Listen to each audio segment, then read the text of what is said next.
Brother ಮಾಡಿ brother. Okay brother, ಮಾಡ್ಕೊಳ್ಳೋಣ. ಪ್ರಾರ್ಥನೆ ಮಾಡ್ಕೊಳ್ಳೋಣ. ಪರಿಶುದ್ಧರು, ಪ್ರೀತಿ ಸ್ವರೂಪನು ತಂದೆಯಾದ ದೇವರೇ, ನಿಮಗೆ ಸ್ತೋತ್ರ ಸ್ವಾಮಿ. ಅಪ್ಪ ದೇವರೇ, ಈ ಒಂದು ರಾತ್ರಿ ಸಮಯದಲ್ಲಿ ತಂದೆ, ಬೆಳಗಿನಿಂದ ಇದುವರೆಗೂ ದೇವರೇ ನಮ್ಮನ್ನು ಕಾಪಾಡಿ ಕಾದು ನಡೆಸಿ ತಂದೆ, ಈ ಒಂದು ಸಾಯಂಕಾಲದ ವೇಳೆಯಲ್ಲಿ ದೇವರೇ ಈ ಒಂದು ಆನ್ಲೈನ್ ಮುಖಾಂತರ ತಂದೆ ಈ ರೀತಿ ನಮ್ಮೆಲ್ಲರನ್ನ ಸೇರಿಸಿ ದೇವರೇ ನಿಮ್ಮ ವಾಕ್ಯಗಳನ್ನು ಧ್ಯಾನಿಸುವ ಹಾಗೆ ನೀವು ಮಾಡಿದ ದೊಡ್ಡ ಉಪಕಾರಕ್ಕಾಗಿ ನಿಮಗೆ ಕೃತಜ್ಞತೆಗಳನ್ನು ಸಲ್ಲಿಸುವವರಾಗಿದ್ದೇವೆ ತಂದೆ.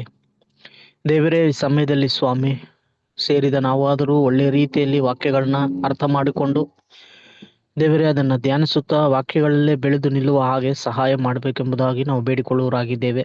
ದೇವರೇ, ಈ ಒಂದು ಸಮಯದಲ್ಲಿ ನಿಮ್ಮ ಪರಿಶುದ್ಧಾತ್ಮನ ಶಕ್ತಿಯೊಂದಿಗೆ ದೇವರೇ ನಮಗೆ ಸತ್ಯವೇದದ ವಾಕ್ಯಗಳನ್ನು ಒಳ್ಳೆಯ ರೀತಿಯಲ್ಲಿ ಹೇಳುವಂಥ ಸಹೋದರರನ್ನು ಹಾಗೆ ಕೇಳುವಂಥ ನಮ್ಮೆಲ್ಲರನ್ನೂ ನಿಮ್ಮ ಕರಗಳಲ್ಲಿ ಅರ್ಪಿಸಿಕೊಟ್ಟು ತಂದೆ ದೇವರೇ ಅದನ್ನು ಕೇಳಿ ದೇವರೇ ನಾವು ಅರ್ಥ ಮಾಡಿಕೊಳ್ಳುವುದಕ್ಕೆ ಬೇಕಾಗಿರುವಂಥ ವಿವೇಚನೆಯುಳ್ಳ ಆತ್ಮವನ್ನು ದೇವರೇ ನಮಗೆ ನೀವು ದಯಪಾಲಿಸಿ ನಡೆಸಬೇಕೆಂಬುದಾಗಿ ಪ್ರಾರ್ಥಿಸುತ್ತಾ, ಇಗೋ ದೇವರೇ, ಈ ಕೂಟವನ್ನು ಸ್ವಾಮಿ ಆದಿಯಿಂದ ಅಂತ್ಯದವರೆಗೂ ನಿಮ್ಮ ಕೃಪೆಯೊಂದಿಗೆ ನಡೆಸಿ ದೇವರೇ ಕೊನೆಯದಾಗಿ ನಾವುಗಳು ವಾಕ್ಯಗಳನ್ನ ಸರಿಯಾದ ರೀತಿಯಲ್ಲಿ ಅರ್ಥೈಸಿಕೊಳ್ಳುವ ಹಾಗೆ ಸಹಾಯ ಮಾಡ್ತೀರಿ ಎಂಬುದಾಗಿ ಈ ಒಂದು ಪ್ರಾರ್ಥನೆಯನ್ನ ನಮ್ಮ ಒಡೆಯನೂ ರಕ್ಷಕನಾದಂಥ ಯೇಸು ಕ್ರಿಸ್ತರ ಹೆಸರಿನಲ್ಲಿ ಪ್ರಾರ್ಥನೆಯೊಂದಿಗೆ ಬೇಡಿಕೊಳ್ಳುತ್ತೇವೆ ತಂದೆ, amen. Thank you brother. Thank you brother. ಇವತ್ತಿನ ವಾಕ್ಯ ಲೂಕ 8ನೇ ಅಧ್ಯಾಯ 1-56. ಮೊದಲು 1-3 ವಚನವನ್ನು ಶಕುಂತಲಾ ಸಿಸ್ಟರ್ ಓದ್ಬೇಕಂತ ಕೇಳ್ದೆ. ನಮಸ್ತೆ ರೀ ಎಲ್ಲ ಬ್ರದರ್ಸ್, ನಮಸ್ತೆ. ಯೇಸು ಸುವಾರ್ತೆಯನ್ನು ಸಾರುತ್ತಾ ಸಂಚಾರ ಮಾಡುವಲ್ಲಿ ಭಕ್ತರಾದ ಸ್ತ್ರೀಯರು ಸೇವೆ ಮಾಡುವುದು. ತರುವಾಯ ಆತನು ದೇವರ ರಾಜ್ಯದಲ್ಲಿ ಸುವಾರ್ತೆಯನ್ನು ಸಾರುತ್ತಾ ಊರುಗಳಲ್ಲಿಯೂ ಗ್ರಾಮಗಳಲ್ಲಿಯೂ ಸಂಚರಿಸಿದನು. ಆತನ ಸಂಗಡ 12 ಮಂದಿ ಶಿಷ್ಯರು ಇದ್ದರು. ದೆವ್ವಗಳ ಕಾಟದಿಂದಲೂ ರೋಗಗಳಿಂದಲೂ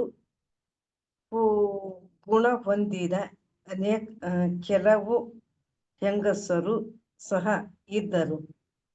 ಈ ಹೆಂಗಸರು ಯಾರ್ಯಾರೆಂದರೆ 7 ದೆವ್ವಗಳು ಬಿಟ್ಟು ಹೋಗಿದ್ದ ಮಗ್ಗಲದ ಮರಿಯಳೆಂಬ ಮರಿಯಳು, ಹೆರೋದನ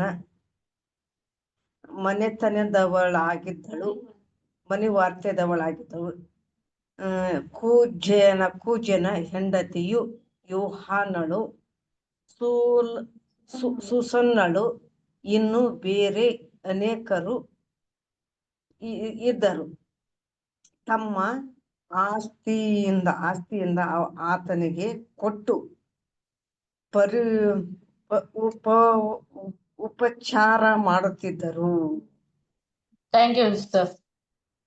ನೆಕ್ಸ್ಟ್ ನಕುಲ್ ಬ್ರದರ್ ಲೂಕ 8ನೇ ಅಧ್ಯಾಯ 4-8ನೇ ವಚನವರೆಗೂ ಓದಿ ಬ್ರದರ್.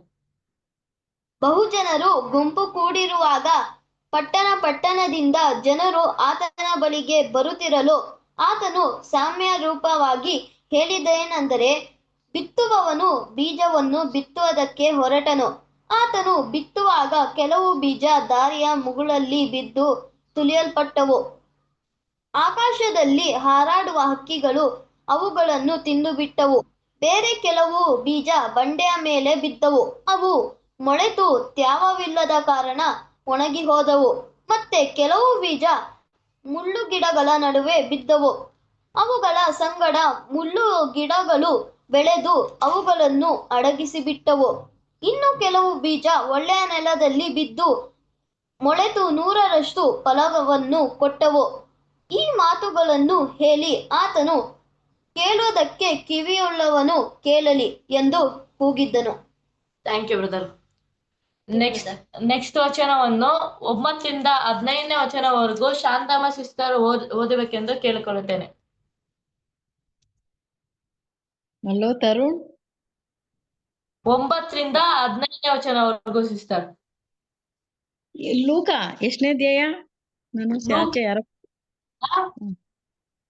ಆಚೆ ಯಾರೋ ಕರೆದ್ರು ಹೋಗಿದ್ದೆ ಮನೆ. ಲೂಕ ಎಷ್ಟನೇ ಅಧ್ಯಾಯ? ಲೂಕ 8ನೇ ಅಧ್ಯಾಯ 8. 9ರಿಂದ 15. Thank you. ಆತನ ಶಿಷ್ಯರು ಈ ಸಾಮ್ಯದ ಅರ್ಥವೇನೆಂದು ಆತನನ್ನು ಕೇಳಿದಾಗ, ಲೂಕ 8ನೇ ಅಧ್ಯಾಯ 9ನೇ ವಚನ. ಆತನ ಶಿಷ್ಯರು ಈ ಸಾಮ್ಯದ ಅರ್ಥವೇನೆಂದು ಆತನನ್ನು ಕೇಳಿದಾಗ ಆತನು, ದೇವರ ರಾಜ್ಯದ ಗುಟ್ಟುಗಳನ್ನು ತಿಳಿಯುವ ವರವು ನಿಮಗೆ ಕೊಟ್ಟದೆ.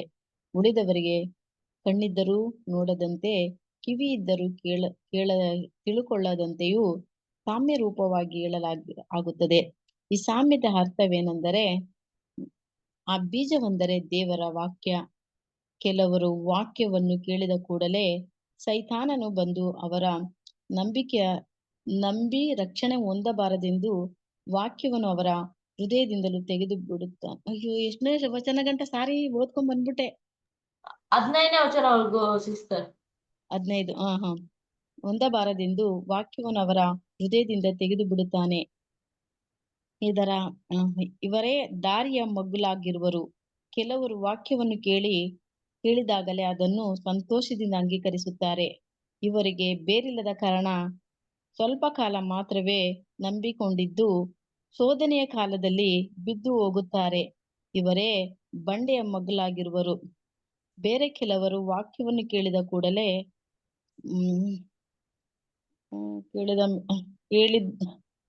ಒಂದ್ ನಿಮಿಷ ಮನೆ ಹೋಗುತ್ತಾರೆ. ಇವರು ಬಂಡೆಯ ನೆಲವಾಗಿರುವರು. ಬೇರೆ ಕೆಲವರು ವಾಕ್ಯವನ್ನು ಕೇಳಿದ ಮೇಲೆ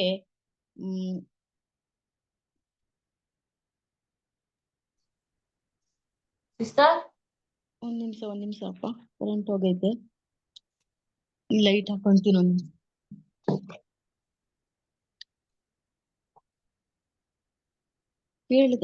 ಬರುತ್ತಾ ಈ ಜೀವನದಲ್ಲಿ ಆಗುವ ಚಿಂತೆ, ಐಶ್ವರ್ಯ, ಭೋಗಗಳಿಂದ ಅಡಗಿಸಲ್ಪಟ್ಟು ಫಲವನ್ನು ಮಾಗಿಸುವುದಿಲ್ಲ. ಇವರೇ ಮುಳ್ಳುಗಿಡಗಳಲ್ಲಿ ಬೀಜ ಬಿದ್ದ ನೆಲವಾಗಿರುವರು. ಇಂಥ ಕೆಲವರು ವಾಕ್ಯವನ್ನು ಕೇಳಿ ಸುಗುಣವುಳ್ಳ ಒಳ್ಳೆಯ ಹೃದಯದಲ್ಲಿ ಇಟ್ಟುಕೊಂಡು ತಾಳ್ಮೆಯಿಂದ ಫಲವನ್ನು ಕೊಡುತ್ತಾರೆ. ಇವರೇ ಬೀಜ ಬಿದ್ದ ಒಳ್ಳೆಯ ನೆಲವಾಗಿರುವರು. Thank you brother. Thank you sister. Next ವಚನವನ್ನು ಶ್ವೇತಾ ಸಿಸ್ಟರ್.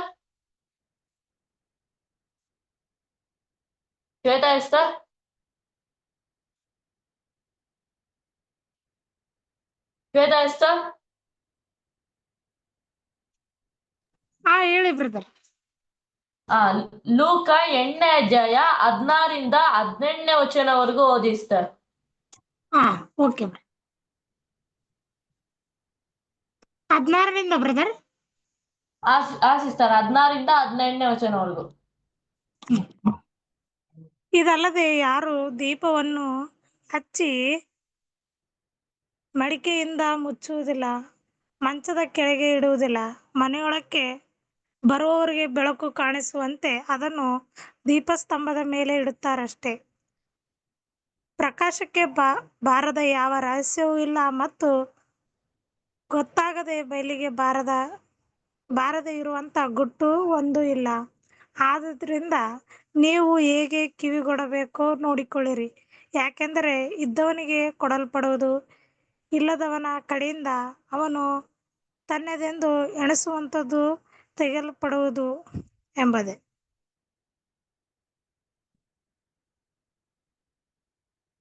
ಬ್ರದರ್ ಮುಗೀತು. Thank you sister. ನೆಕ್ಸ್ಟ್ ವಚನವನ್ನು ಮಂಜಮ್ಮ ಸಿಸ್ಟರ್. ನಮಸ್ತೆ ಬ್ರದರ್. ನಮಸ್ತೆ ಸಿಸ್ಟರ್. 19ರಿಂದ 21ನೇ ವಚನವರೆಗೂ ಓದಿ ಸಿಸ್ಟರ್. Thank you brother.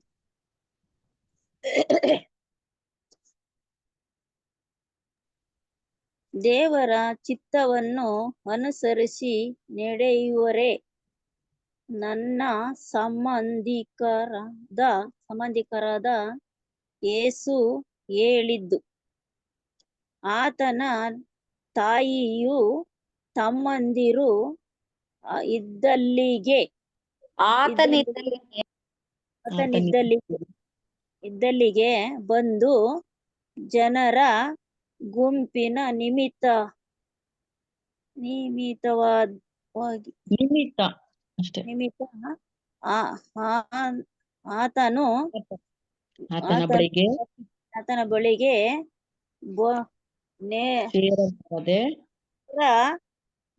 ಸೇರಲಾರದೆ ಇದ್ದರು. ಜನರು ಆತನಿಗೆ, ನಿನ್ನ ತಾಯಿಯು ನಿನ್ನ ತಮ್ಮಂದಿರು ನಿನ್ನನ್ನು ಕಾಣಬೇಕೆಂದು ಹೊರಗೆ ನಿಂತಿದ್ದಾರೆ ಎಂದು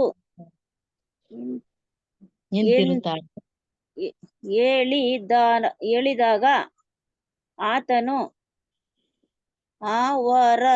ಅವರಿಗೆ, ಯಾರು ದೇವರ ವಾಕ್ಯವನ್ನು ಕೇಳಿ ಅನುಸರಿಸಿ ನಡೆಯುತ್ತಾರೋ ಅವರೇ ನನ್ನ ತಾಯಿಯು ನನ್ನ ಸಹೋದರರು ಆಗಬೇಕೆಂದು ಉತ್ತರ ಕೊಟ್ಟನು. Thank you brother. Thank you sister. Next question Prasanna brother. ಹೇಳಿ ಬ್ರದರ್. ಲೂಕ 8ನೇ ಅಧ್ಯಾಯ 27ರಿಂದ 25ನೇ ವಚನವರೆಗೂ ಓದಿ ಬ್ರದರ್. ಓಕೆ. ಲೂಕ 28ನೇ ಅಧ್ಯಾಯ 22ರಿಂದ 25ರವರೆಗೂ ಓದ್ಕೊಳ್ಳೋಣ. ಒಂದು ದಿನ ಯೇಸು ತನ್ನ ಶಿಷ್ಯರೊಂದಿಗೆ ದೋಣಿಯನ್ನು ಹತ್ತಿ ಸಮುದ್ರದ ಆಚೆ ದಡಕ್ಕೆ ಹೋಗೋಣ ಎಂದು ಹೇಳಲು ಅವರು ದೋಣಿಯನ್ನು ಸಾಗಿಸಿ ಹೊರಟರು. ಅವರು ಹೋಗುತ್ತಿರುವಾಗ ಆತನಿಗೆ ನಿದ್ರೆ ಹತ್ತಿತು. ಅಷ್ಟರಲ್ಲಿ ಬಿರುಗಾಳಿ ಸಮುದ್ರದಲ್ಲಿ ಬೀಸಿ ದೋಣಿಯೊಳಗೆ ನೀರು ತುಂಬಿಕೊಂಡಿದ್ದರಿಂದ ಅವರೆಲ್ಲರೂ ಅಪಾಯಕ್ಕೆ ಗುರಿಯಾದರು. ಹೀಗಿರಲಾಗಿ ಅವರು ಆತನ ಹತ್ತಿರ ಬಂದು, ಗುರುವೇ ಗುರುವೇ, ನಾವು ಸಾಯುತ್ತಿದ್ದೇವೆ ಎಂದು ಹೇಳಿ ಆತನನ್ನು ಎಬ್ಬಿಸಿದರು. ಆಗ ಆತನು ಎದ್ದು ಗಾಳಿಯನ್ನು, ಏರಿ ಬರುತ್ತಿದ್ದ ನೀರಿನ ಅಲೆಗಳನ್ನು ಗದರಿಸಿದನು.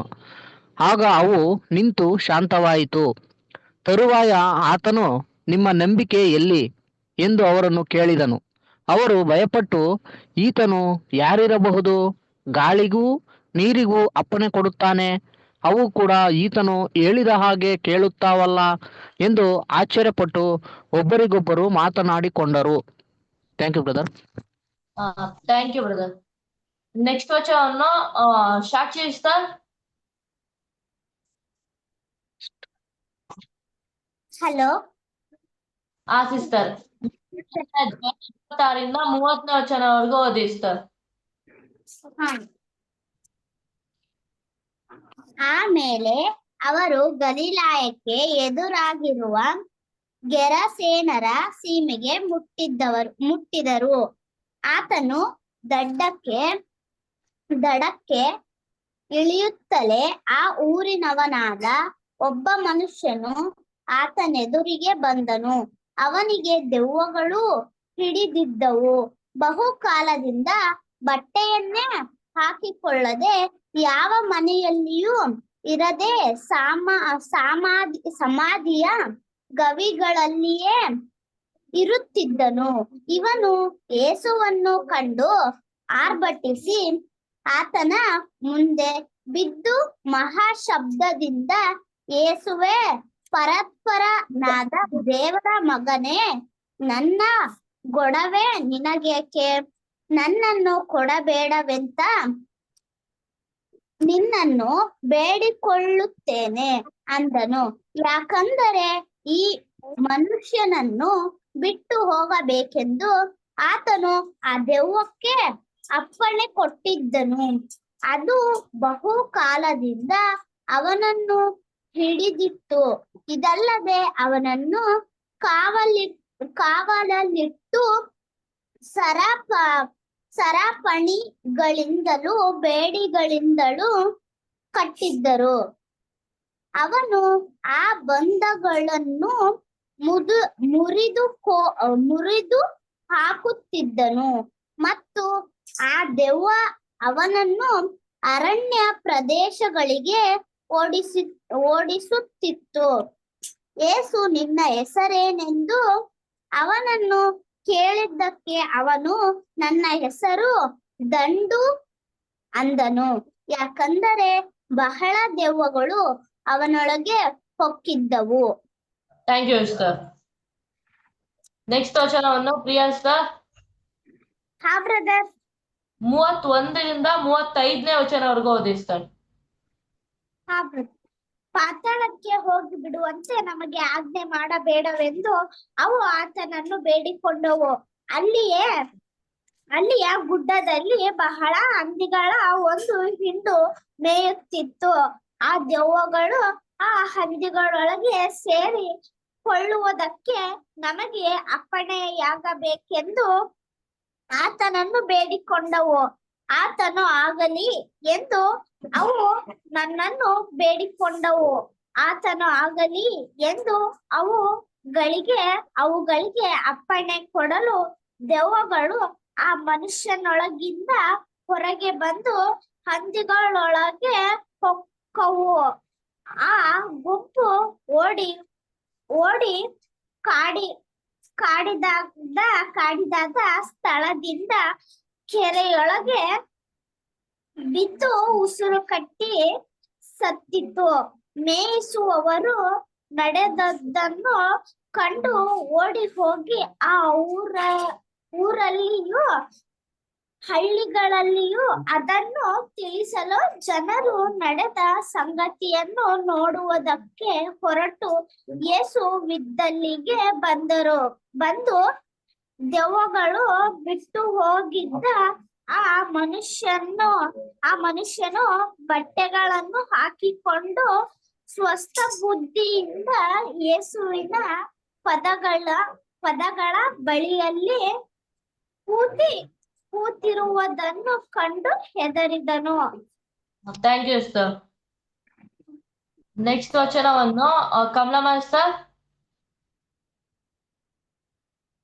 ಕಮಲಮ್ಮ ಹೇಳಿ ಬ್ರದರ್. ಲೂಕ 8ನೇ ಅಧ್ಯಾಯ 36ರಿಂದ 39ನೇ ವಚನವರೆಗೂ ಓದಿ ಸಿಸ್ಟರ್.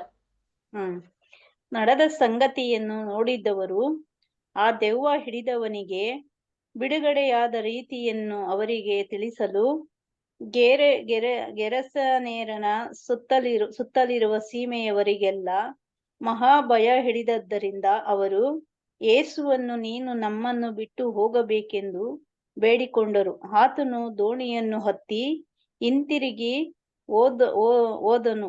ಹೊರಡುವಾಗ ದೆವ್ವಗಳಿಂದ ಬಿಡುಗಡೆಯಾದ ಆ ಮನುಷ್ಯನು, ನಾನು ನಿನ್ನ ಬಳಿಯಲ್ಲಿಯೇ ಇರುತ್ತೇನೆ ಎಂದು ಆತನನ್ನು ಬೇಡಿಕೊಂಡಾಗ ಆತನು, ನೀನು ನಿನ್ನ ಮನೆಗೆ ಹಿಂತಿರುಗಿ ಹೋಗಿ ದೇವರು ನಿನಗೆ ಎಂತೆಂಥ ಉಪಕಾರವನ್ನು ಮಾಡಿದ್ದಾನೋ ಅದನ್ನೆಲ್ಲ ವಿವರವಾಗಿ ಹೇಳು ಎಂದು ಅವನನ್ನು ಕಳುಹಿಸಿ ಬಿಟ್ಟನು. ಅವನು ಹೊರಟು ಹೋಗಿ ಯೇಸು ತನಗೆ ಮಾಡಿದ್ದ ಉಪಕಾರಗಳನ್ನು ಆ ಊರಲ್ಲೆಲ್ಲ ಸಾರಿದ್ದನು. ಎಲ್ಲಿವರೆಗೂ ಓದ್ಬೇಕು? Thank you sir. Thank you brother. Next ವಚನವನ್ನು ದಿವ್ಯಾ ಸಿಸ್ಟರ್ ಹೇಳಿ ಬ್ರದರ್. 40ನೇ ವಚನದಿಂದ 46ನೇ ವಚನವರೆಗೂ ಓದಿ ಸಿಸ್ಟರ್. 45ನೇ ವಚನವರೆಗೂ. ಯೇಸು ಹಿಂತಿರುಗಿ ಬಂದಾಗ ಜನರೆಲ್ಲರೂ ಆತನನ್ನು ಕಾದುಕೊಂಡಿದ್ದು ಸಂತೋಷದಿಂದ ಸ್ವೀಕರಿಸಿದರು. ಆಗ ಸಭಾಮಂದಿರದ ಅಧಿಕಾರಿಯಾದ ಯಾಯೀರನೆಂಬ ಒಬ್ಬ ಮನುಷ್ಯನು ಬಂದು ಯೇಸುವಿನ ಪಾದಗಳಿಗೆ ಬಿದ್ದನು. ಹೆಚ್ಚು ಕಡಿಮೆ 12 ವರ್ಷದವಳಾದ ಅವಳ ಒಬ್ಬಳೇ ಮಗಳು ಸಾಯುವವಳಾಗಿದ್ದ ಕಾರಣ ಆತನನ್ನು ತನ್ನ ಮನೆಗೆ ಬರಬೇಕೆಂದು ಬೇಡಿಕೊಂಡನು. ಆತನು ಹೋಗುತ್ತಿರುವಲ್ಲಿ ಜನರು ಗುಂಪು ಗುಂಪಾಗಿ ಆತನನ್ನು ಇರಿಕಿಸುತ್ತಿದ್ದರು. ಆಗ 12 ವರ್ಷದಿಂದ ರಕ್ತಕುಸುಮ ರೋಗವಿದ್ದ ಒಬ್ಬ ಹೆಂಗಸು ಬಂದಳು. ಆಕೆಯು ಒಬ್ಬರಿಂದಲೂ ಗುಣ ಹೊಂದಲಾರದೆ ಇದ್ದಳು. ಆಕೆಯು ಹಿಂದಿನಿಂದ ಬಂದು ಆತನ ಉಡುಪಿನ ಗೊಂಡೆಯನ್ನು ಮುಟ್ಟಿದಳು. ಮುಟ್ಟುತ್ತಲೇ ಆಕೆಗೆ ರಕ್ತ ಹರಿಯುವುದು ನಿಂತಿತು. ಆಗ ಯೇಸು, ನನ್ನನ್ನು ಮುಟ್ಟಿದವರಾರು ಎಂದು ಕೇಳಿದನು. ಎಲ್ಲರೂ ನಾನಲ್ಲ ಅನ್ನಲು ಪೇತ್ರನು, ಗುರುವೇ, ಎಷ್ಟೋ ಜನರು ನಿನ್ನನ್ನು ಒತ್ತೊತ್ತಿ ಮೈ ಮೇಲೆ ಬೀಳುತ್ತಿದ್ದಾರಲ್ಲ ಅಂದನು. Thank you brother. Thank you Esther. Next ವಚನವನ್ನು ಸರೋಜ ಎಸ್ತರ್ ಓದ್ತೀನಿ ಬ್ರದರ್. 40-51 ವಚನವರೆಗೂ ಓದಿ ಎಸ್ತರ್. Okay brother. ಆದರೆ ಯೇಸು, ಯಾರೋ ಒಬ್ಬರು ನನ್ನನ್ನು ಮುಟ್ಟಿದರು, ನನ್ನಿಂದ ಶಕ್ತಿಯು ಹೊರಟಿತೆಂಬುದು ನನಗೆ ಗೊತ್ತಾಯಿತು ಅಂದಾಗ ಆ ಹೆಂಗಸು ತಾನು ಮರೆಯಾಗಿಲ್ಲವೆಂತೆ ತಿಳಿದು ನಡುಗುತ್ತಾ ಬಂದು ಆತನಿಗೆ ಅಡ್ಡ ಬಿದ್ದು ತಾನು ಇಂಥ ಕಾರಣದಿಂದ ಈತನನ್ನು ಮುಟ್ಟಿದನೆಂತಲೂ ಮುಟ್ಟಿದ ಕೂಡಲೇ ತನಗೆ ವಾಸಿಯಾಯಿತೆಂತಲೂ ಎಲ್ಲಾ ಜನರ ಮುಂದೆ ತಿಳಿಸಿದಳು. ಆತನು ಆಕೆಗೆ, ಮಗಳೇ, ನಿನ್ನ ನಂಬಿಕೆ ಮಾಡಿತು, ಸಮಾಧಾನದಿಂದ ಹೋಗು ಎಂದು ಹೇಳಿದನು. ಆತನು ಇನ್ನೂ ಮಾತಾಡುತ್ತಿರುವಲ್ಲಿ ಸಭಾಮಂದಿರದ ಅಧಿಕಾರಿಯ ಕಡೆಯವನೊಬ್ಬನು ಬಂದು, ನಿನ್ನ ಮಗಳು ಸತ್ತಳು, ಗುರುವಿಗೆ ತೊಂದರೆ ಕೊಡಬೇಡ ಅಂದನು. ಆದರೆ ಯೇಸು ಅದನ್ನು ಕೇಳಿ ಅವನಿಗೆ, ಅಂಜಬೇಡ, ನಂಬಿಕೆ ಮಾತ್ರ ಇರಲಿ, ಆಕೆ ಬದುಕುವಳು ಎಂದು ಉತ್ತರ ಕೊಟ್ಟನು. ತರುವಾಯ ಆತನು ಆ ಮನೆಗೆ ಹೋಗಿ ಪೇತ್ರನು, ಯೋಹಾನನನ್ನು, ಯಾಕೋಬನು, ಆ ಹುಡುಗಿಯ ತಂದೆ ತಾಯಿಗಳು ಇಷ್ಟು ಮಂದಿಯನ್ನೇ ಹೊರತು ಬೇರೆ ಯಾರನ್ನು ತನ್ನ ಸಂಗಡ ಒಳಗೆ ಬರಗೊಡಲಿಲ್ಲ. Thank you brother. ನೆಕ್ಸ್ಟ್ ವಚನವನ್ನು ರಾಧಿಕಾ ಎಸ್ತರ್ ಹೇಳಿ ಬ್ರದರ್. 52-56 ವರೆಗೂ ಓದಿ ಎಸ್ತರ್. Okay brother. ಎಲ್ಲರೂ ಅಳುತ್ತಾ ಆಕೆಗೋಸ್ಕರ ಎದೆಬಡುಕೊಳ್ಳುತ್ತಾ ಇದ್ದರು. ಯೇಸು, ಅಳಬೇಡಿರಿ, ಆಕೆ ಸತ್ತಿಲ್ಲ, ನಿದ್ದೆ ಮಾಡುತ್ತಾಳೆ ಅನ್ನಲಾಗಿ ಜನರು ಆಕೆ ಸತ್ತಾಳೆಂದು ತಿಳಿದುಕೊಂಡದ್ದರಿಂದ ಆತನನ್ನು ಹಾಸ್ಯ ಮಾಡಿದರು. ಆದರೆ ಆತನು ಆಕೆಯ ಕೈ ಹಿಡಿದು, ಅಮ್ಮಣ್ಣಿ, ಏಳು ಎಂದು ಕೂಗಿದನು. ಆಕೆಯ ಪ್ರಾಣ ತಿರುಗಿ ಬಂದು ತಕ್ಷಣವೇ ಆಕೆ ಎದ್ದಳು. ತರುವಾಯ ಆತನು, ಈಕೆಗೆ ಊಟ ಮಾಡಿಸಿರಿ ಎಂದು ಅಪ್ಪಣೆ ಕೊಟ್ಟನು. ಆಕೆಯ ತಂದೆ ತಾಯಿಗಳು ಬೆರಗಾದರು. ಆತನು ಈ ನಡೆದ ಸಂಗತಿಯನ್ನು ಯಾರಿಗೂ ತಿಳಿಸಬೇಡಿರೆಂದು ಖಂಡಿತವಾಗಿ ಹೇಳಿದನು ಎಂಬುದೇ. Thank you brother. Thank you sir. ಈ ವಾಕ್ಯದಲ್ಲಿ ಏನ್ ತಿಳಿಸ್ತಾರೆ ಅಂದ್ರೆ, ಯೇಸು ಕ್ರಿಸ್ತರು ದೇವರ ಒಂದು ರಾಜ್ಯದ ವಿಷಯವಾಗಿ ಸುವಾರ್ತೆಯನ್ನು ಸಾರುತ್ತಿರ್ತಾರೆ. ಆ ಒಂದು ಗ್ರಾಮದಿಂದ ಒಂದು ಗ್ರಾಮಕ್ಕೆ ಹೋಗುತ್ತಿರ್ತಾರೆ. ಅವರಿಂದ ಯೇಸು ಕ್ರಿಸ್ತರಿಂದ 12 ಶಿಷ್ಯರು ಹಿಂಬಾಲಿಸುತ್ತಿರ್ತಾರೆ. ಮತ್ತೆ ದೆವ್ವ ಹಿಡಿದವರು ಮತ್ತೆ ರೋಗದಿಂದ ಸ್ವಸ್ಥ ಆಗಿರುವ ಹೆಂಗಸರು ಅವರು ಯೇಸು ಕ್ರಿಸ್ತರಿಂದ ಬರ್ತಾ ಇರ್ತಾರೆ. ಅದಾದ್ಮೇಲೆ ಬಹು ಜನರ ಗುಂಪು ಯೇಸು ಕ್ರಿಸ್ತರ ಹತ್ತ ಬಂದು ಉಪದೇಶ ಕೇಳುವಾಗ ಆಗ ಯೇಸು ಕ್ರಿಸ್ತರ ಒಂದು ಬಿತ್ತುವವನ ಸಾಮ್ಯ ಹೇಳ್ತಾರೆ. ಅಲ್ಲಿ ಏನಂದ್ರೆ, ಬಿತ್ತುವವನು ಎಲ್ಲ ಕಡೆ ಬೀಜವನ್ನು ಹರಡಿಸ್ತಾನೆ. ಆಗ ಅದು ದಾರಿಯ ಮಧ್ಯದಲ್ಲಿ ಬೀಳುತ್ತೆ. ಆ ದಾರಿ ಮಧ್ಯದಲ್ಲಿ ಬಿದ್ದಿರೋ ಬೀಜವು ಅದು ಬೆಳೆಯೋದಿಲ್ಲ. ಅದು ಜನರು ಎಲ್ಲ ತುಳ್ಕೊಂಡು ಹೋಗ್ತಾರೆ. ಮತ್ತೆ ಅದು ಎಲ್ಲ ಪಕ್ಷಿಗಳು ಅದನ್ನು ತಿನ್ಬಿಡುತ್ತೆ. ಇದು ಏನ್ ಅರ್ಥ ಕೊಡುತ್ತಂದ್ರೆ, ಇವಾಗ ಒಬ್ಬ ಮನುಷ್ಯನ ಮೇಲೆ ವಾಕ್ಯ ಬಿದ್ದಾಗ ಆ ವಾಕ್ಯವು ಅವನ ಮೇಲೆ ಬಿದ್ರು ಸಹ ಅವನು ಅದರಲ್ಲಿ ಬೆಳೆಯದೆ ಆ ಕಿವಿಯನ್ನು ಒಂದು ಕಿವಿಯಲ್ಲಿ ಬಿಟ್ಟು ಕೇಳಿ ಇನ್ನೊಂದು ಕಿವಿಯಲ್ಲಿ ಬಿಡ್ತಾರೆ. ಮತ್ತೆ ಸೈತಾನನು ಆ ವಾಕ್ಯವನ್ನು ಕದ್ದಿಕೊಂಡು ಹೊರಟೋಗ್ಬಿಡ್ತಾರೆ. ಮತ್ತೆ ಇನ್ನೊಂದು ಕಡೆ ಆ ಒಂದು ಬೀಜ ಬಿಟ್ಟಾಗ ಅದು ಬಂಡೆ ಮೇಲೆ ಬಿಡುತ್ತೆ. ಆ ಬಂಡೆ ಮೇಲೆ ಬಿದ್ದಿರೋ ಬೀಜವು ಏನಾಗುತ್ತೆ ಅಂದ್ರೆ, ಅದು ಚೆನ್ನಾಗಿ ಬೆಳೆಯುತ್ತೆ. ಆದ್ರೆ ಅದು ಬೇರಿಲ್ಲದ ಕಾರಣ ಅದು ಒಣಗೋಗುತ್ತೆ. ಇದು ಏನ್ ಅರ್ಥ ಕೊಡುತ್ತೆ ಅಂದ್ರೆ, ಒಬ್ಬ ಮನುಷ್ಯನಿಗೆ ವಾಕ್ಯ ಬಿದ್ದಾಗ ಅವನು ಸ್ಟಾರ್ಟಿಂಗ್ ಅಲ್ಲಿ ಆಸಕ್ತಿಯನ್ನು ಕೊಟ್ಟು ಕೇಳುತ್ತಾನೆ. ಆದ್ರೆ ಅವನು ಎಲ್ಲ ಲೋಕದ ಆಸೆ ಆಕಾಂಕ್ಷದಿಂದ ಅವನು ಆ ವಾಕ್ಯದಲ್ಲಿ ಬೆಳೆಯುವುದಕ್ಕೆ ಆಗಲ್ಲ. ಅಲ್ಲೇನೆ ಇದಾಗ್ತಾನೆ. ಮತ್ತೆ ಇನ್ನೊಂದು ಕಡೆ ಬೀಜ ಬಿಟ್ಟಾಗ ಅದು ಮುಳ್ಳು ಗಿಡಗಳ ಮಧ್ಯದಲ್ಲಿ ಬೀಜ ಹೋಗುತ್ತೆ. ಅಲ್ಲಿ ಆ ಗಿಡವು ಚೆನ್ನಾಗಿ ಬೆಳೆಯುತ್ತೆ. ಅದು ಚೆನ್ನಾಗಿ ಬೆಳೆಯುತ್ತೆ. ಆದ್ರೆ ಆ ಮುಳ್ಳು ಗಿಡವು ಅದನ್ನು ಬೆಳೆಯಕ್ಕೆ ಬಿಡಲ್ಲ. ಇದು ಏನ್ ಅರ್ಥ ಕೊಡುತ್ತೆ ಅಂದ್ರೆ, ಆ ಮನುಷ್ಯನ ಮೇಲೆ ವಾಕ್ಯ ಬಿದ್ದಾಗ ಅವನು ಚೆನ್ನಾಗಿ ವಾಕ್ಯದಲ್ಲಿ ಬೆಳಿತಾನೆ.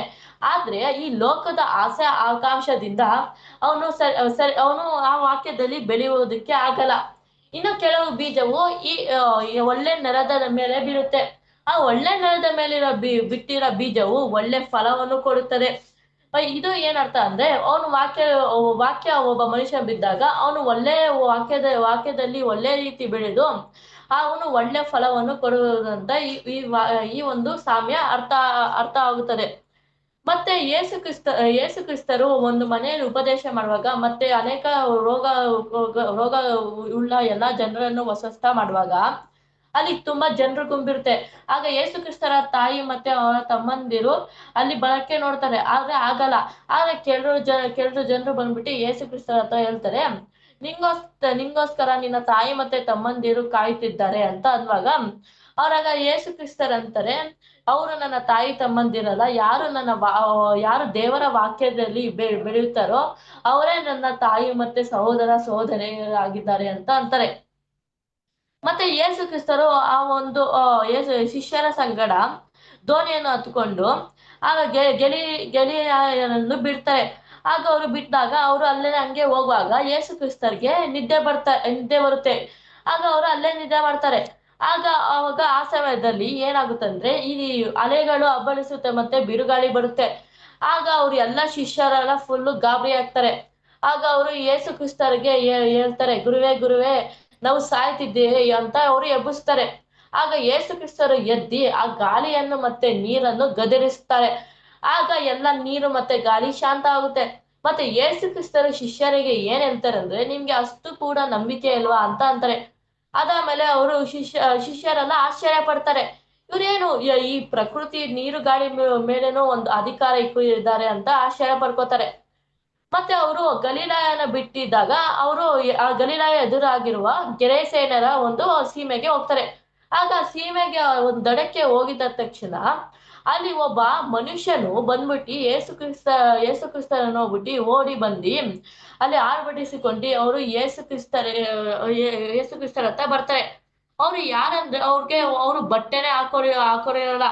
ಮತ್ತೆ ಅವರು ತುಂಬಾ ಅವರು ಸಮಾಧಿಗಳಲ್ಲಿ ಇರ್ತಾರೆ. ಮತ್ತೆ ಅವ್ರಿಗೆ ಯಾವುದೇ ರೀತಿಯ ಒಂದು ಬೇಡಿಗಳು ಮತ್ತೆ ಸರಪಳಿ ಹಾಕಿದ್ರು ಅದನ್ನ ಕೀಳ್ತಿದ್ರು. ಆಗ ಯೇಸು ಕ್ರಿಸ್ತರ ಹತ್ರ ಬಂದ್ಬಿಟ್ಟು ಹೇಳ್ತಾರೆ, ನನ್ನ ಗೊಡವೆ ನಿಮಗೆ ಯಾಕೆ, ಪರಾತ್ಮನ ಮಗನೇ ನನ್ನ ಗೊಡವೆ ನಿಮಗೆ ಯಾಕೆ, ನನ್ನನ್ನು ಕಾಣಬೇಡ ಎಂದು ಹೇಳ್ತಾರೆ, ನನ್ನನ್ನು ಬಿಟ್ಬಿಡು ಅಂತ ಅಂತಾರೆ. ಈ ರೀತಿ ಏನಕ್ಕಂತಾರಂದ್ರೆ, ಆ ಮನುಷ್ಯನ ಮೇಲೆ ದೆವ್ವ ಹಿಡಿದಿರುತ್ತೆ.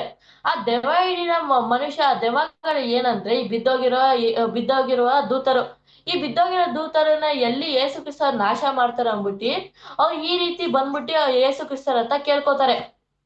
ಆದ್ರೆ ಅವ್ರಿಗೆ ಇನ್ನೂ ಸಮಯ ಐತೆ. ಅವಾಗ ಯೇಸು ಕ್ರಿಸ್ತರು ಹೇಳ್ತಾರೆ, ನಿನ್ನ ಹೆಸರೇನು ಅಂತ. ಆಗ ಮನುಷ್ಯನಿಗೆ ಕೇಳಿದಾಗ ಆ ಮನುಷ್ಯ ಏನ್ ಹೇಳ್ತಾರೆ ಅಂದ್ರೆ, ನನ್ನ ಹೆಸರು ದಂಡು ಅಂತ ಅಂತಾರೆ. ಈ ದಂಡು ಅಂದ್ರೆ ಏನಂದ್ರೆ 6,000 ಅಂತ. ಈ ಮನುಷ್ಯನ ಮೇಲೆ 6,000 ದೆವ್ವಗಳು ಇರುತ್ತೆ. ಈ 6,000 ದೆವ್ವಗಳಿರುತ್ತೆ ಈ ಮನುಷ್ಯನ ಮೇಲೆ. ಆಗ ಆ ಮನುಷ್ಯನ ಕೇಳ್ತಾರೆ, ನನ್ನನ್ನು ಈ ಹಂದಿಗಳ ಮೇಲೆ ಹಂದಿಗಳ ಗುಂಪು ಮೇಲೆ ಬಿಟ್ಬಿಡು ಅಂತ ಅಂತಾರೆ, ನೀವು ಅಪ್ಪನೆ ಮಾಡ್ರಿ ಅಂತ ಅಂತಾರೆ. ಆಗ ಆ ಒಂದು ಎಲ್ಲಾ ಆ ಒಂದು ದೆವ್ವಗಳು ಆ 2,000 ಹಂದಿಗಳ ಮೇಲೆ ಹೋಗುತ್ತೆ. ಒಂದೊಂದು ಹಂದಿಗಳಲ್ಲಿ ಒಂದು ಅಕಸ್ಮಾತ್ ಮೂರು ದೆವ್ವಗಳು ಹೋಗಿರುತ್ತೆ. ಅವರು ಅದನ್ನ ಕಂಟ್ರೋಲ್ ಮಾಡಕ್ಕಾದ್ರೆ ಆ ಹಂದಿಗಳು ಅವ್ರ ಕೆರೆಗೆ ಹೋಗ್ಬಿಟ್ಟು ಅವ್ರು ಬಿದ್ಬಿಡ್ತಾರೆ. ಈ ಮೂರು ಒಂದು ದೆವ್ವಗಳು ಒಂದ್ ಹಂದಿ ಮೇಲೆ ಹೋದ್ರು ಅದಕ್ಕೆ ಕಂಟ್ರೋಲ್ ಮಾಡಕ್ಕಾಗಿಲ್ಲ ಅಂದ್ರೆ ಈ 6,000 ದೆವ್ವಗಳು ಈ ಒಂದು ಮನುಷ್ಯನ ಮೇಲೆ ಹೇಗಿರ್ಬಾರ್ದು. ಮತ್ತೆ ಅವನು ಈ ರೀತಿ ಎಲ್ಲ ಅಂದಾಗ ಮೇಲೆ ಅದೆಲ್ಲ ಆ ದೆವ್ವಗಳೆಲ್ಲ ಹಂದಿಗಳ ಹೋಗಾದ್ಮೇಲೆ ಅವನು ಮತ್ತೆ ಬೇರೆ ನಾರ್ಮಲ್ ಆಗಿ ಆಗ್ತಾನೆ. ಆಗ ಆ ಒಂದು ಹಂದಿಗಳನ್ನ ಮೇಯಿಸ್ತಾ ಇರ್ತಾರಲ್ಲ, ಅವರು ಹೋಗ್ಬಿಟ್ಟು ಈ ಜನರಿಗೆಲ್ಲ ಈ ವಿಷಯನ ತಿಳಿಸ್ತಾರೆ, ತಿಳಿಸ್ತಾರೆ. ಅವರೆಲ್ಲ ಬಂದು ಆ ಮನುಷ್ಯನನ್ನು ದೆವ್ವ ಹಿಡಿದ ಮನುಷ್ಯನನ್ನು ನೋಡಿದಾಗ ಆಗ ಆಶ್ಚರ್ಯ ಪಡ್ತಾರೆ. ಏನಕ್ಕಂದ್ರೆ ಎಲ್ಲ ಬಟ್ಟೆ ಎಲ್ಲ ಹಾಕೊಂಡು ಮತ್ತೆ ಒಂದು ನೀಟಾಗಿ ಯೇಸು ಕ್ರಿಸ್ತರ ಪಾದಗಳ ಹತ್ರ ಅವರು ಹೇಳುವುದನ್ನು ಕೂತಿದ್ದನ್ನು ನೋಡಿ ಅವ್ರಿಗೆ ಆಶ್ಚರ್ಯ ಆಗುತ್ತೆ. ಆಗ ಜನರೆಲ್ಲ ಹೇಳ್ತಾರೆ, ನೀ ಇಲ್ಲಿಂದ ಫಸ್ಟ್ ಹೋಗು ಅಂತ ಹೇಳ್ತಾರೆ. ಆಗ ಅವ್ರು ಯೇಸು ಕ್ರಿಸ್ತರು ಏನು ಮಾತಾಡಿದ್ರೆ ಅಲ್ಲಿಂದ ಅವರು ನಾವೇ ಹತ್ರ ಹೋಗಿ ಅದನ್ನು ಹತ್ತುವಾಗ ಆಗ ಆ ದೆವ್ವ ಹಿಡಿದ ಮನುಷ್ಯನು ಬಂದ್ಬಿಟ್ಟು ಹೇಳ್ತಾರೆ, ನಾನು ನಿಮ್ ಜೊತೆಗೆ ಬರ್ತೀನಿ ಅಂತ ಅನ್ನುವಾಗ ಆಗ ಯೇಸು ಕ್ರಿಸ್ತರ ಅಂತಾರೆ, ದೇವರು ಮಾಡಿರುವಂತ ಕೆಲಸವನ್ನು ಈ ಊರಿಗೆ ಹೇಳು ಅಂತ ಅಂತಾರೆ. ಆಗ ಅವನು ಏನೋ ಮಾತಾಡದೆ ಅವನು ಆ ಕೆಲಸವನ್ನು ಮಾಡ್ತಾನೆ. ಅದಾದ್ಮೇಲೆ ಅವರು ಯೇಸು ಹಿಂತಿರುಗಿ ಆ ಗಲಿಲಾಯಕ್ಕೆ ಬಂದಾಗ ಅವರು ಅಲ್ಲಿ ಸಭಾಮಂದಿರದ ಎಲ್ಲರೂ ಅವನ್ನ ಸಂತೋಷದಿಂದ ಸ್ವೀಕರಿಸ್ತಾರೆ. ಅಲ್ಲಿ ಸಭಾಮಂದಿರದ ಅಧಿಕಾರಿಯಾದ ಯಾಯಿರನು ಎಂಬುವನು ಇರ್ತಾನೆ. ಅವನು ಯೇಸು ಕ್ರಿಸ್ತರ ಹತ್ರ ಬಂದ್ಬಿಟ್ಟು ಪಾದಗಳಿಗೆ ಬೀಳ್ತಾನೆ. ನೀವು ದಯವಿಟ್ಟು ನನ್ನ ಮನೆಗೆ ಬನ್ನಿರಿ, ನನ್ನ ಮಗಳು ಹೆಚ್ಚು ಕಮ್ಮಿ ನನ್ನ ಮಗಳು 12 ವರ್ಷ ಆಗಿರೋಳು, ಅವರು ಸಾಯುವಂತ ಪರಿಸ್ಥಿತಿಯಲ್ಲಿ ಇದ್ದಾರೆ ಅಂತ ಅಂತಾರೆ. ಆಗ ಯೇಸು ಕ್ರಿಸ್ತರು ಒಪ್ಪಿಕೊಂಡು ಅಲ್ಲಿ ಅವ್ರ ಜೊತೆ ಹೋಗ್ತಾ ಇರ್ತಾರೆ. ಆ ಹೋಗುವಂತ ಸಮಯದಲ್ಲಿ ಅಲ್ಲಿ ಒಬ್ಬಳು ಹೆಂಗಸು 12 ವರ್ಷದಿಂದ ರಕ್ತ ಕುಸುಮ ರೋಗದಿಂದ ಬಳಲುತ್ತಿದ್ಲು.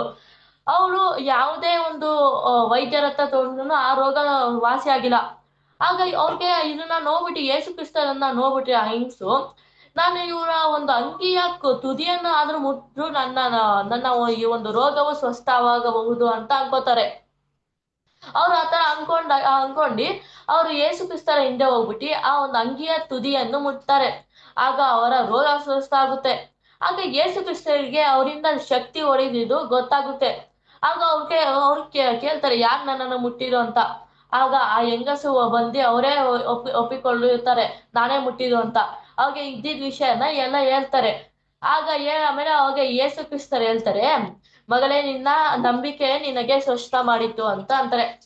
ಆ ಒಂದ್ ಸಮಯದಲ್ಲಿ ಆಗ ಸಭಾಮಂದಿರದ ಅಧಿಕಾರಿಯವರ ಕಡೆಯಿಂದ ಅವರು ಬರ್ತಾರೆ. ಬಂದ್ಬಿಟ್ಟು ಆ ಒಂದು ಯಾಯಿರನಿಗೆ ಹೇಳ್ತಾರೆ, ನಿನ್ನ ಮಗಳು ಸತ್ತಿದ್ದಾರೆ, ಇವಾಗ ಬೋಧಕರನ್ನು ತೊಂದರೆ ಮಾಡಬೇಡ ಅಂತ ಅಂತಾರೆ. ಅವಾಗ ಅವರು ಯೇಸು ಕ್ರಿಸ್ತರ ಹೆದರ್ಬೇಡ, ನಾನು ಬದುಕುವಳು ಅಂತ ಅಂತಾರೆ. ಆಗ ಅವರು ಯೇಸು ಕ್ರಿಸ್ತರ ಹಿಂದೆ ಹೋದಾಗ ಅವ್ರ ಮನೆ ಒಳಗೆ ಹೋಗ್ತಾರೆ. ಬರೀ ಯಾಕೋಬನು, ಯೋಹಾನನು ಮತ್ತೆ ಪೇತ್ರನು ಮತ್ತೆ ಆ ಹುಡುಗಿಯ ತಂದೆ ತಾಯಿಗಳನ್ನು ಮಾತ್ರ ಆ ಮನೆ ಒಳಗೆ ಯೇಸು ಕ್ರಿಸ್ತರು ಬಿಡ್ತಾರೆ. ಇನ್ನು ಯಾರನ್ನ ಕರ್ಕೊಂಡು ಹೋಗಲ್ಲ. ಆಗ ಒಂದ್ ಸಮಯದಲ್ಲಿ ಅವಾಗ ಅವರು ಯೇಸು ಕ್ರಿಸ್ತ ಜನರಿಗೆ ಹೇಳ್ತಾರೆ. ಆಗ ಜನರೆಲ್ಲ ಫುಲ್ಲು ಅಳುತ್ತಿರ್ತಾರೆ ಮತ್ತೆ ಎದೆ ಬಡಿದುಕೊಳ್ಳುತ್ತಿದ್ದಾರೆ. ಆಗ ಅದನ್ನ ನೋಡ್ಬಿಟ್ಟು ಯೇಸು ಕ್ರಿಸ್ತ ಅಂತಾರೆ, ಹೆದರ್ಬೇಡ್ರಿ, ಅವ್ರು ಇನ್ನು ಸುಮ್ನೆ ಮಲಗಿದ್ದಾರೆ ಅಂತ ಅಂತಾರೆ. ಅವಾಗ ಅವರು ಎಲ್ಲ ಅದನ್ನ ಕೇಳ್ಬಿಟ್ಟು ಹಾಸ್ಯ ಮಾಡ್ತಾರೆ, ನಗುತ್ತಾರೆ. ಅದಾದ್ಮೇಲೆ ಅವರು ಮನೆ ಒಳಗೆ ಹೋದಾದ್ಮೇಲೆ ಅವರು ಯೇಸು ಕ್ರಿಸ್ತರು ಆ ಹುಡುಗಿ ಹತ್ರ ಹೋಗ್ಬಿಟ್ಟು ಅಮ್ಮನೇ ಹೇಳು ಅಂತ ಅಂತಾರೆ. ಆಗ ಅವರು ಮತ್ತೆ ಅವ್ರಿಗೆ ಪ್ರಾಣ ಬಂದು ಅವರು ತಕ್ಷಣನೇ ಅವರು ಎದ್ದೇಳ್ತಾರೆ. ಆಗ ಎದ್ದಾದ್ಮೇಲೆ ಅವರು ಇದನ್ನ ನೋಡ್ಬಿಟ್ಟು ತಂದೆ ತಾಯಿ ಫುಲ್ಲು ಆಶ್ಚರ್ಯ ಪಡ್ತಾರೆ. ಮತ್ತೆ ಅವರು ಯೇಸು ಕ್ರಿಸ್ತಾರೆ ಅವರ ತಂದೆ ತಾಯಿ ಕೇಳ್ತಾರೆ, ಇವ್ರಿಗೆ ಊಟ ಮಾಡಿಸಿರಿ ಅಂತ ಅಂತಾರೆ. ಆಗ ಅವರು ಈ ಸಂಗತಿಯನ್ನು ಯಾರಿಗೆ ತಿಳಿಸಬೇಡಿರು ಸಹ ಯೇಸು ಕ್ರಿಸ್ತರು ಈ ರೀತಿ ಅವ್ರಿಗೆ ಹೇಳುತ್ತಾರೆ. ಈ ವಾಕ್ಯವನ್ನು ದೇವರ ಆಶೀರ್ವದಿಸಲಿ. ದೇವರಿಗೆ ಸ್ತೋತ್ರ, ದೇವರಿಗೆ ಮಹಿಮೆ. ಆಮೀನ್. ಕೊನೆಯ ಪ್ರಾರ್ಥನೆಯನ್ನು ದೀಪ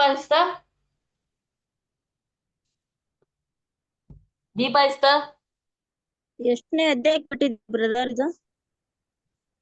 ಸಿಸ್ಟರ್, ಎಷ್ಟನೇ ಅಧ್ಯಾಯಕ್ಕೆ ಬಿಟ್ಟಿದ್ದೀರಾ ಅಂತ?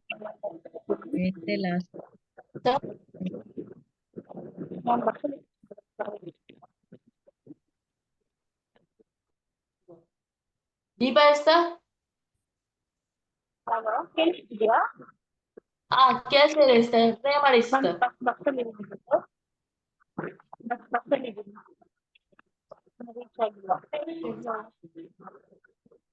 ಚಿತ್ರ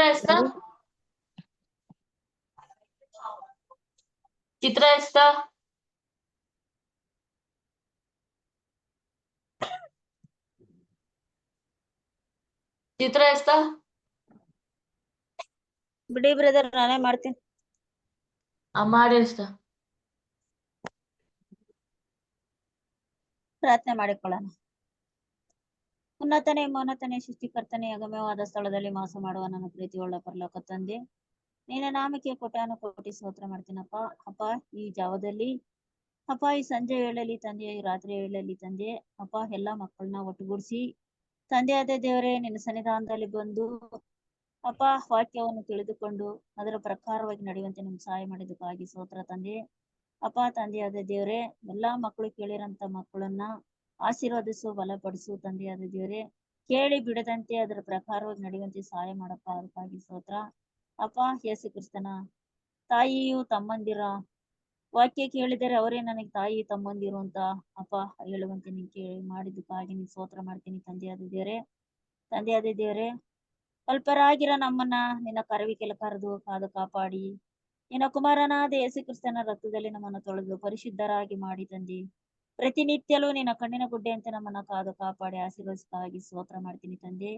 ಎಲ್ಲ ಕೇಳಿದಂತ ಮಕ್ಕಳನ್ನು ಅಪ್ಪ, ಓದಿದಂತ ಮಗನು ತಂದೆಯಾದ ದೇವರೇ, ಓದಿದಂತ ಮಕ್ಕಳನ್ನು ಎಲ್ಲರನ್ನು ಸಹ ಆಶೀರ್ವದಿಸು, ಬಲಪಡಿಸು. ಯೇಸು ಕ್ರಿಸ್ತನ ನಾಮದಲ್ಲಿ ಬೇಡ್ತೀನಪ್ಪ ನನ್ನ ಜೀವಳ ತಂದೆ. ಆಮೇಲೆ ಆಮೇಲೆ ನಮಸ್ತೆ ನಮಸ್ತೆ. ಎಷ್ಟನೇ ಅಧ್ಯಾಯಕ್ಕೆ ಬಿಟ್ರದ್ ಬ್ರದರ್? 8ನೇ ಅಧ್ಯಾಯ ಮುಗಿತಕ್ಕ, 9ನೇ ಅಧ್ಯಾಯ ಓದ್ಬೇಕು. ನಮಸ್ತೆ ಎಲ್ಲರಿಗೂ.